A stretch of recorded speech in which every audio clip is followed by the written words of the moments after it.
Um, I'm gonna start this saying that I wish I couldn't relate to this, but I do.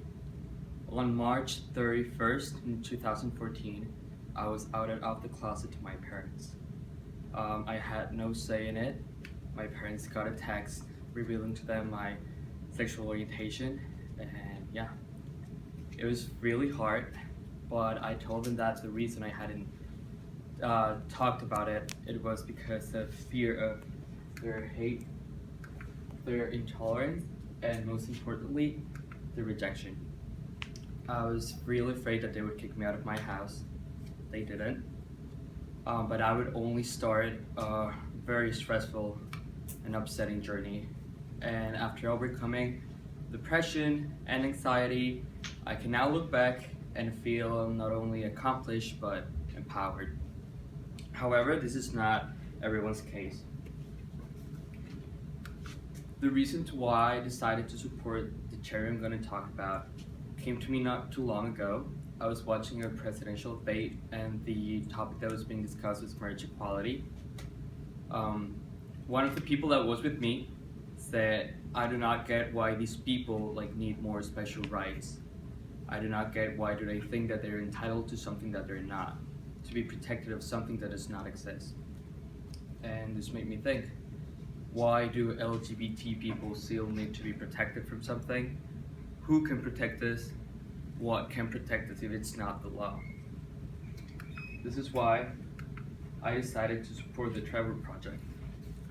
The Trevor Project is a leading organization providing crisis intervention and suicide prevention services to LGBT individuals. They have a helpline which got 45,000 calls last year. They also have a text line and a chat line, and they have a support center. Millions have died as victims of homophobia, lack of understanding, and hate. I do not want to focus so much on what the Trevor Project does, but why do we need the Trevor Project? For example, suicide rates among LGBT individuals are much higher than straight people. LGBT are 4 times more likely to attempt suicide than straight people. 50% of trans people have thought of it. 1 out of 6 students nationwide considered from ages 14 to 18-year-olds. Abuse increases its likelihood by 2.5%, yeah, not only limited to suicide but also self-harming. Also, LGBT people are more prone to have mental diseases. Higher rates of anxiety and mood swings, increased substance use and suicidal thoughts, and 3 times more likely than straight people to have mental disorders.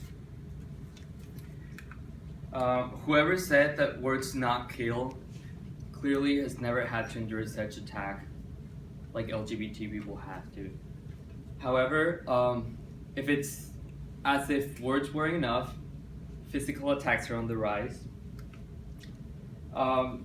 Attacks to transgender people rose on 13% in relation to 2014 and 2015, according to the National Coalition of Anti-Violence Programs.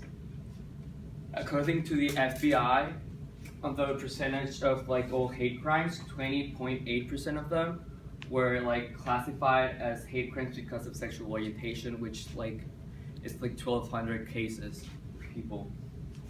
Not only that, but this is the map of all of the U.S. and the states that recognize sexual orientation and gender as a case for hate crime.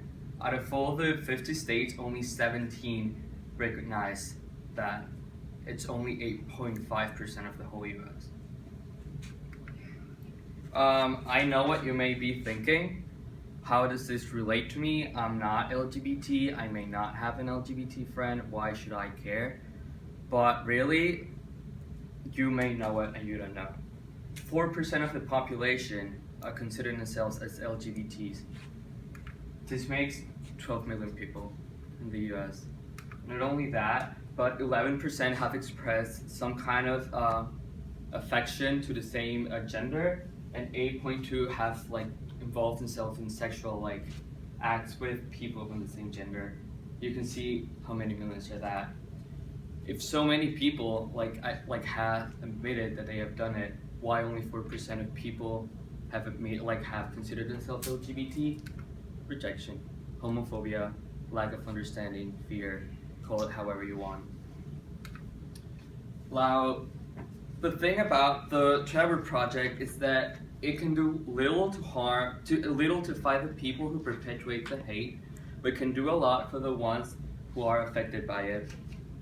I think that an organization that addresses this issue should not only gain recognition but your support. It may not affect you, but it could be your brother, your sister, your best friend, your classmate. Look at this list of words. If you may have used one of these slurs, you may have made fun of someone, you may have imitated someone's mannerisms. And even if we didn't, we overheard and we did nothing. The thing about the Trevor Project is that it thinks about the people who heard all these things and went back home and cried. This left a scar that may or may not have healed.